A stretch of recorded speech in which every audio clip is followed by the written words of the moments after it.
from Speedy Gaming. That's right, we're back.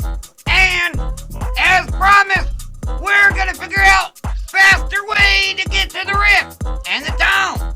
Okay, so we're gonna lead step by step on what we think is the best way to get through it. Now, we did one of these videos in the past, and we think it's still relevant. So, let's find out the changes first, and how everything is working, and to see if there's any changes that we can make to get through the rift faster than the previous video that we did. Alright, so here we go. Okay, first things first.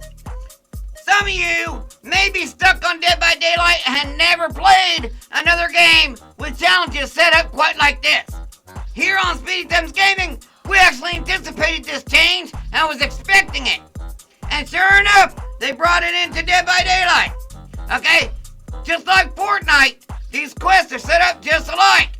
Let's look at it right now. See if you go here, quests. Alright. Now, instead of you have to select them, like in previous, I'll show you right here. See, break 3 gens, succeed at 3 generator skill checks. So you can do a killer or a survivor on some of these. Okay? So this one, you can actually pin them. See that? And they'll show up under, I think it's options, when you're in game. And then you can look at them whenever you want. There's how that works. Okay? So you no longer have to select it in order for them to be active. All these challenges are active all the time. That's just the way Fortnite is. And we like that concept. But how would you get to it faster? Alright? You can go inside your rift and notice, here's all that. Alright? You can go on over pretty far out. Look, it used to stop at 85, okay? Now they're drugging it out more. Now you gotta get to 100.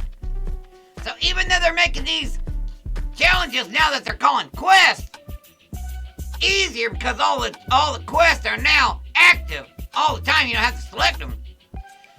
They've made it longer. So it's going to take you just about the same amount of time to get through it. A lot of you don't realize it, but if you look here, it says what level you are in the rift, okay? This used to be 0 of 10 rift fragments per level, per tier. Now it's 0 of 100, okay? So now you gotta get, you gotta get 100 rift fragments to tier up. Damn. Am I right? Okay, now that we figured that out,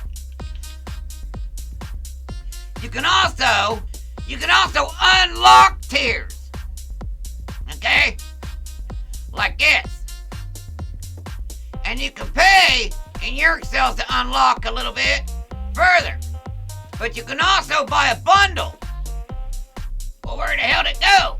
You mean tell me after I purchased the Rift, you can't unlock the Rift bundle, which I think gives you 20 or 40 extra levels already pre-done for you, but you have to pay for that extra. So $10 plus the 20, I believe it is.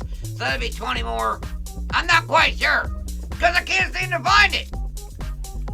But it is there. If you haven't purchased the Rift, you can find it pretty easily. But since I did, now I can't seem to find it. So keep that in mind. If you have the money to waste, you can do it that way. But let's go ahead and see what we can do to make it faster for free. Okay, so here we are in the Rift Pass. Alright, so complete 12 Rift Pass quests. See, complete 12, you get that. And so on, all the way down. Alright, see, it shows that you're getting a lot of Rift Fragments just for doing one of these. But, look how many Rift Fragments you gotta get through one tier. Okay? Yeah. So for Survivor, say for instance this quest here. This quest may be completed as either killer or survivor. Chase for 700 seconds as killer, or be chased for 150 seconds as survivor. You can do this with either one. Pretty easy for killer, because you always got to chase survivors. And to be chased by the killer for 150 seconds, what would make that go a little bit faster in completing this quest is to simply run Windows of Opportunity, a Kate Denson perk, so you don't run yourself into a dead end to get down sooner than later. Okay? And doing that, you'll get that done twice as fast with just that perk alone. And remember, when they're carrying a survivor and you get in their path and it shows that you're being chased, that counts too, and that's just free chase time without a worry of getting hit or down. Survivor, heal a total of 5 health states. Alright, this one here could be pretty easy too. To get through this one pretty quick as Survivor, all you'd really have to run is something like Empathy. That's a Claudette Morale perk. That way you can see them injured survivors' aura and go to them and heal them faster. That way you can get this challenge done. And or you could run Bond, which is a Dwight perk. Dwight Fairfield. Run his perk Bond, you'll see the survivor's aura before they're even injured. And then you can go there as soon as they're injured. You can heal them if they're not being chased. But you'll still know where they're hooked at, and you'll be closer nearby to get that save and to heal them. So using a survivor aura perk to see other survivors is a good way to get that challenge completed pretty quick. And again, killer's pretty easy. You go around and hit people, basic attacks, done. Hide within the killer's terror radius without being caught for a total of 60 seconds. Alright, that's in the terror radius. Sometimes that's not so simple if they're running a perk that'll make you scream out. Am I right? But did you know you can hide in a locker if it's the doctor and you don't scream out? It doesn't matter if you're in the terror radius, you won't scream out. Alright? So keep that in mind. And this challenge here gets done a lot faster if you pick a map that's 2-story. Midwich Elementary School, okay? Or Meat Packet Plant. If they're above you and you're below them, you're still in their terror radius. They don't see you, and you'll still get that 60 seconds there, okay? That's a quick way to get that one done. If you wanted to, you could run Calm Spirit to make sure you don't scream out. That's a Jake perk, by the way. And then, of course, hook 4 different survivors in a single trial. That's easy. That's your job as killer, am I right? Ha-ha! So yeah, even though you don't have to select these challenges anymore and they're always active, you may forget, especially if it's like a totem that you have to cleanse. Some people go several games without cleansing a totem. So you might want to look at these anyway every so often to make sure that's not one of your things you have to do, just so you get these done. The milestones, see, there's even more.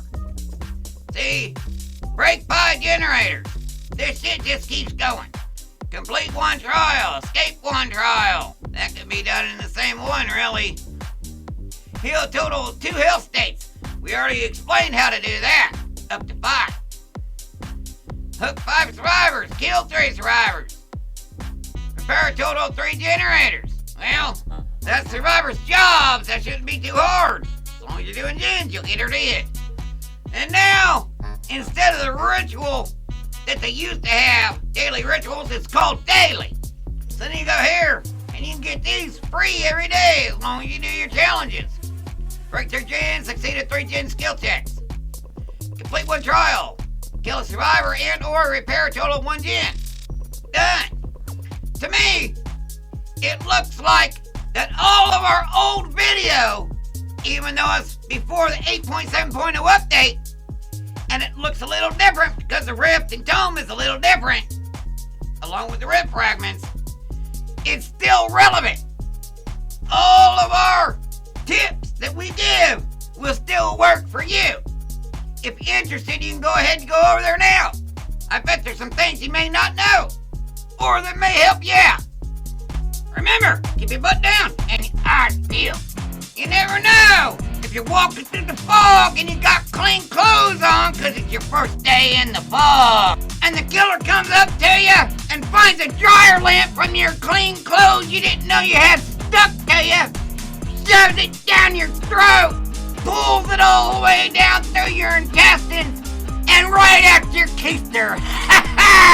If you like this video, you might like that one too.